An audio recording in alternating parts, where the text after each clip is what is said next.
FIR से कौन डरता है? अब बताओ, जुमला बोलना भी अपराध हो गया। तो आपने क्या ऐसी बात कह दी जिसको लेकर इतना महाराष्ट्र में जिन लोगों ने किया है वो लोग क्या है, सच बोलने से घबराते हैं। आपके समर्थक कहते हैं एफआईआर से डरने वाला नहीं है तेजस्वी यादव। एफआईआर से कौन डरता है? एफआईआर से हम लोग नहीं डरते हैं, सच बोलते हैं।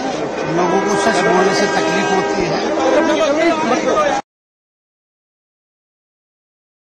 इस्तेमाल करने के लिए एक नहीं 1000 एफआईआर हो जाए, उससे क्या फर्क पड़ता है?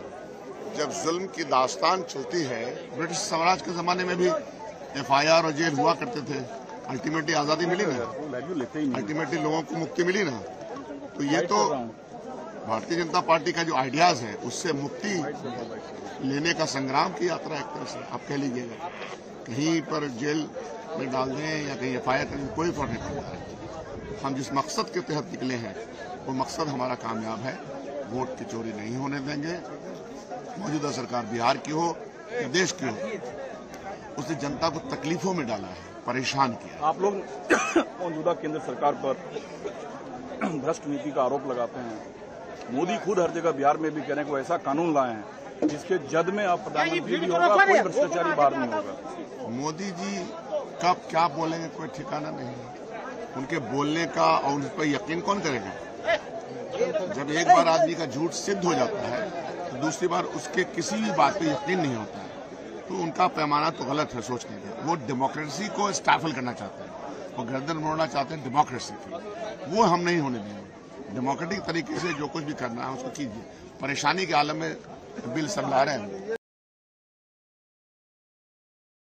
इस्तेमाल करने के लिए एक नहीं 1000 एफआईआर हो जाए, उससे क्या फर्क पड़ता है? जब जुल्म की दास्तान चलती है, ब्रिटिश साम्राज्य के जमाने में भी एफआईआर और जेल हुआ करते थे। अल्टीमेटली आजादी मिली ना, अल्टीमेटली लोगों को मुक्ति मिली ना। तो ये तो भारतीय जनता पार्टी का जो आइडियाज है उससे मुक्ति लेने का संग्राम की यात्रा एक तरह से आप कह लीजिएगा। कहीं पर जेल में डाल दें या कहीं एफआईआर करें, कोई फर्क नहीं पड़ता है। हम जिस मकसद के तहत निकले हैं वो मकसद हमारा कामयाब है। वोट की चोरी नहीं होने देंगे। मौजूदा सरकार बिहार की हो या देश की हो, उसने जनता को तकलीफों में डाला है, परेशान किया। आप लोग मौजूदा केंद्र सरकार पर भ्रष्ट नीति का आरोप लगाते हैं। मोदी खुद हर जगह बिहार में भी कह रहे हैं कोई ऐसा कानून लाए हैं जिसके जद में आप प्रधानमंत्री भी होगा, कोई भ्रष्टाचारी बाहर नहीं होगा। मोदी जी कब क्या बोलेंगे कोई ठिकाना नहीं है। उनके बोलने का और उन पर यकीन कौन करेगा? जब एक बार आदमी का झूठ सिद्ध हो जाता है तो दूसरी बार उसके किसी भी बात पे यकीन नहीं होता है। तो उनका पैमाना तो गलत है सोचने का। वो डेमोक्रेसी को स्टैफल करना चाहते हैं, वो गर्दन मोड़ना चाहते हैं डेमोक्रेसी की। वो हम नहीं होने देंगे। डेमोक्रेटिक तरीके से जो कुछ भी करना है उसको कीजिए। परेशानी के आलम में बिल सब ला रहे हैं।